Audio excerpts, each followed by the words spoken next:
அவளை நோக்கி 2 அடிகள் எடுத்து வைத்த பிறகுதான் அவள் அருகில் 2 ஆண்கள் ஆடுவதும் அவ்வப்போது ஷிவானியை உரசுவதுமாக இருப்பதை கவனித்தான். அதை பார்த்ததும் சர்வாவிற்கு கோபம் வந்தது. வேகமாக அவர்கள் அருகில் சென்றான். அதே நேரம் அங்கு ஓடிக்கொண்டிருந்த பாட்டு சத்தமும் அதிகரிக்க யாரோ வேண்டுமென்றே செய்வது போல தோன்றியது. அதே நேரம் அந்த ஆண்கள் தன்னை தொடாதபடி நகர்ந்து நகர்ந்து ஆடிக்கொண்டிருந்தாள் ஷிவானி. என்ன பியூட்டிஃபுல் லேடி, எதுக்கு விலகி விலகி போறீங்க? உங்களுக்காக தான் இவ்வளோ தூரம் வந்திருக்கோம் என்று சொல்லிக்கொண்டே ஒருவன் ஷிவானியின் கையை பிடித்து நெருங்கி வர சட்டென கையை உருவிய ஷிவானி அவனை கன்னத்தில் அறைந்தாள். திடீரென அவள் அடிப்பாள் என எதிர்பார்க்காதவன் கீழே விழுந்தான். எவ்வளோ தைரியம் இருந்தா என் கைய பிடிப்ப, ராஸ்கல், கொன்னுடுவேன் என்று ஷிவானி கோபமாக கூறினாள். அனைவரும் இசையிலும் நடனத்திலும் மூழ்கிப் போயிருந்ததால் யாருமே இந்த சலசலப்பை கண்டுகொள்ளவில்லை. கீழே விழுந்தவனை முறைத்துவிட்டு ஷிவானி அங்கிருந்து நகர இன்னொருவனோ அவள் முடியை பிடித்து இழுத்தான். ஆ என்று வலியில் கத்திய ஷிவானி அவனை முறைக்க, எங்க எஸ்கேப்பாக பார்க்கிற? ரொம்பதான் திமிரு உனக்கு.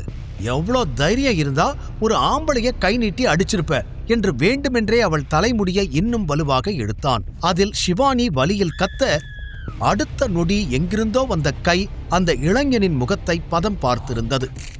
அதில் ஷிவானியை விட்டு நகர இருவருக்கும் இடையில் வந்து நின்ற சர்வா கைகளை முறுக்கிக் கொண்டு அவனை முறைத்தான். டேய், யாருடா நீ என்று கீழே விழுந்து கிடந்தவனும் எழுந்து சர்வாவிடம் சண்டைக்கு வர சர்வா தள்ளிவிட்டவனும் கோபத்தோடு வந்தான். அவனுக்கு சர்வாவை அடையாளம் தெரியாமல் போனாலும் சர்வாவிற்கு அவனை நன்றாகவே தெரிந்திருந்தது. அன்றொரு நாள் ஹோட்டலில் வேதிகாவிடம் அத்துமீற நினைத்த அதே விக்டர் தான் இவன். அன்று சர்வாவிடம் அடி வாங்கி இனி தவறு செய்ய மாட்டேன் என்று கூறியவன் கூடவே அவன் டைகரின் விசுவாசி என்று கூறியதால் சர்வா அன்று விட்டு விட்டான். இன்று மீண்டும் ஷிவானியிடமும் அதே தவறை அவன் செய்வதை பார்க்க சர்வாவிற்கு கோபம் கட்டுக்கடங்காமல் வந்தது. அந்த விக்டர் சர்வாவை அடிக்க வர அவன் கையை தடுத்து பிடித்திருந்தான் சர்வா. கைய விடுறா, இல்லனா உன்னை இங்கேயே கொன்னுடுவேன் என்று கத்தினான் அவன். பொண்ணுங்களை பார்த்தா உன் கை சும்மா இருக்காதா? உன் கைய இங்கேயே உடைச்சா கூட தப்பில்ல. உன் மனசுல என்ன நினைச்சுக்கிட்டு இருக்க? பெரிய ரவுடியாடா நீ என்று பதிலுக்கு சர்வாவும் கோபத்தில் கத்தினான். பாட்டுச் சத்தத்தை என்றாலும் சர்வாவின் முகத்திலிருந்த கோபம் அந்த விக்டருக்கு அப்பட்டமாக தெரிந்தது. வேறு ஒருவனாக இருந்தால் தன்னை பார்த்ததும் பயந்து ஓடியிருப்பான். தன்னையே எதிர்க்கிறான் என்றால் இவன் சாதாரண ஆள் இல்லை என்று யோசித்துக் கொண்டிருக்க இந்த பக்கம் சர்வா சிறிதும் அசராமல் டைகர் உருவெடுத்து நின்றிருந்தான். அவ்வளோ திமிராடா உனக்கு என்று விக்டர் சர்வாவை அடிக்க வர சர்வாவும் அவனோடு சண்டையிட்டான். இருவரும் மாறி மாறி எட்டி உதைத்து கைகளை முறுக்கிக் கொண்டும் சண்டையிட இறுதியாக மாறி மாறி உதைத்ததில் ஆளுக்கு ஒரு புறம் விழுந்தனர். சர்வா என்று அவனிடம் ஓடி வந்த ஷிவானி, உங்களுக்கு ஒண்ணு ஆகலையே என்று கேட்க இல்லை என்பது போல தலையாட்டிய சர்வாவின் கையில் அடிபட்டிருந்தது.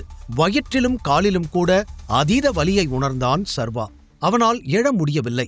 என்னாச்சு சர்வா, என்ன பண்ணுது என்று ஷிவானி அவனை பார்த்து கொண்டிருக்க மீண்டும் அவள் முடியை பிடித்து தூக்கினான் விக்டர். ஷிவானி வலியில் கத்தினாள். இப்போது அங்கு இருக்கும் அனைவருக்குமே ஏதோ சண்டை என்று புரிந்திருக்க அங்கிருந்து கலைந்து செல்ல ஆரம்பித்திருந்தனர். பாட்டுச் சத்தமும் குறைந்து ஷிவானியின் அழுகுரல் மட்டுமே அந்த இடத்தை நிறைத்தது. அதில் கடினப்பட்டு தனது வலியை பொறுத்து கொண்டு எழுந்து நின்ற சர்வா மீண்டும் சண்டையிட தயாராகி இருந்தான்.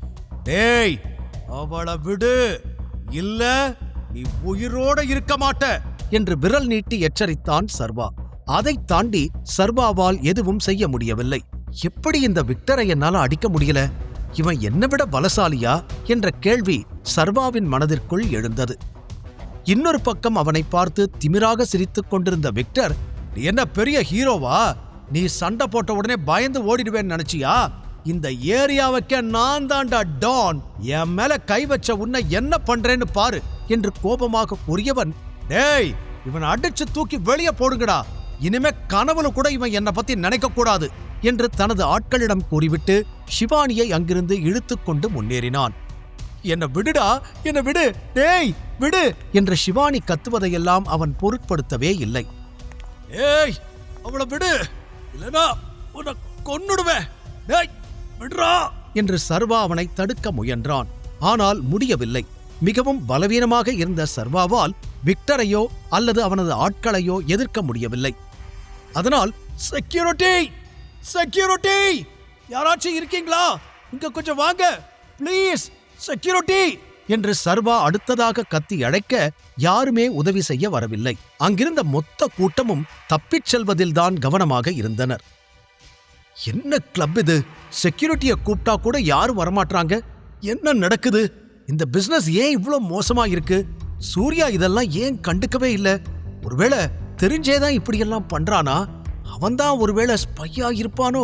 என் பிசினஸ அழிச்சு ஆதிசேஷனை என் இடத்துக்கு கொண்டு வர நினைக்கிறானோ என்ற அரை நிமிடத்திற்குள் மனதில் பல கேள்விகள் வந்து போக, நிலைமை இப்படியே நீடித்தால் பிசினஸ் என்ற ஒன்று இல்லாமலேயே போய்விடும் என்பது சர்வாவிற்கு அந்த நொடி தெளிவாக புரிந்தது. அதை மனதிற்குள் குறித்துக் கொண்டவன் விக்டரை தடுத்து, உன்னை கடைசியா வார்ன் பண்றேன், அவளை விட்டுடு, இல்லனா நீ ரொம்ப வருத்தப்படுவ என்று கத்தினான். அதைக் கேட்டு சத்தமாக சிரித்த விக்டர், முடிஞ்சா ஒன்ன முதல்ல காப்பாத்திக்கோ என்று சர்வாவை தள்ளிவிட்டு தன்னிடமிருந்து தப்பிக்க போராடும் சிவானியை இழுத்துக்கொண்டு அங்கிருந்து சென்றிருந்தான். சர்வா அவன் பின்னால் செல்ல போக விக்டரின் ஆட்கள் சர்வாவை சுற்றி வளைத்தனர். சர்வாவிற்கும் ஏற்கனவே உடல் பலவீனமாக இருக்க எப்படி இவர்களையெல்லாம் சமாளிப்பது என்று புரியவில்லை. தலை வேறு சுற்றியது. இல்ல, மயங்கக்கூடாது, சிவானி என்ன நம்பிதான் வந்தா, அவளை காப்பாத்தணும் என்று தனக்குத்தானே கூறி கடினப்பட்டு கண்களை திறந்து பார்க்க ஒருவன் சர்வாவை அடிக்க ஓடி வந்தான். மற்றவர்களோ ஆளுக்கு ஒரு ஆயுதத்தோடு சர்வாவை சுற்றி வளைத்திருந்தனர். ஓடி வந்தவன் சர்வாவின் வயிற்றிலேயே எட்டி உதைக்க தடுமாறி கீழே விழுந்தான் சர்வா. என்னடா எல்லாரும் பார்த்துக்கிட்டு இருக்கீங்க, அடிங்க என்றதும் அனைவருமே அடிக்க தயாரான நேரம், இங்க என்ன நடக்குது, எல்லாரும் என்ன பண்ணிக்கிட்டு இருக்கீங்க என்று பின்னாலிருந்து ஒரு குரல் கேட்டு அனைவரும் திரும்பி பார்த்தனர்.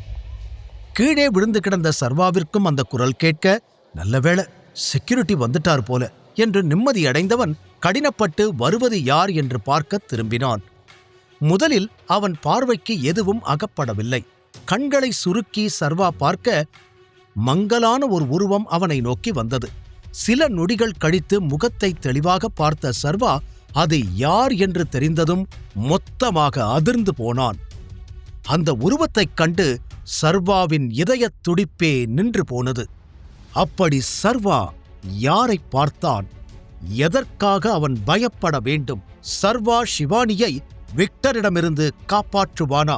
அப்போது அனைவரும் சேர்ந்து அவனை அடிக்க நெருங்கிய நேரத்தில், நிறுத்துங்க, என்ன நடக்குதுங்க என்று ஒரு குரல் கேட்டு அனைவரும் திரும்பி பார்த்தனர். தானும் திரும்பி பார்த்த சர்வா எதிரில் வந்தவனைக் கண்டு உடனே முகம் மாறினான். படிக்கட்டில் ஏறி டான்ஸ் ஃப்ளோருக்கு நடந்து வந்தான் பவானி. அவன் விக்ரமனுக்கு தெரிந்தவன் என்பதால் அவனுக்கு சர்வாவையும் தெரிந்திருந்தது. அவனை பார்த்து அந்த அடியாட்கள் அனைவரும் வழிவிட கீழே விழுந்து கிடந்த சர்வா அருகில் வந்து முட்டி போட்டு அமர்ந்தவன், சர்வா, உங்களுக்கு என்னாச்சு? உங்களை யார் இப்படி பண்ணது என்று அடுத்தடுத்து கேள்வி கேட்க சர்வா பதில் சொல்ல முடியாமல் மெல்ல எழுந்து அமர்ந்து அனைவரையும் பார்த்தான். சர்வாவின் கண்களில் கோபம் அப்பட்டமாக தெரிந்தது. அண்ணே, யாருனே இவன்? இவனை உங்களுக்கு தெரியுமா என்று புரியாமல் கேட்டனர். வாய மூடுங்கடா, என்ன பண்ணி தொலைச்சிங்க என்று மீண்டும் கத்தினான் பவானி.